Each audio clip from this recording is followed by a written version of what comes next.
తెలవారుజాముల్లో వెంకటరమణ తండ్రి సుప్రభాతము చేసెను సురులే రమణ.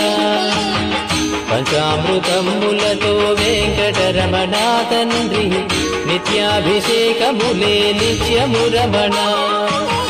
వజ్రమకుటంబుతోను వెంకటరమణ తండ్రి శంకు చక్రధారుడవే తిరుమల రమణ. మూడు నామాలతోను వెంకటరమణ తండ్రి ముల్లోకములు ఏదడి మూర్తి విరమణ.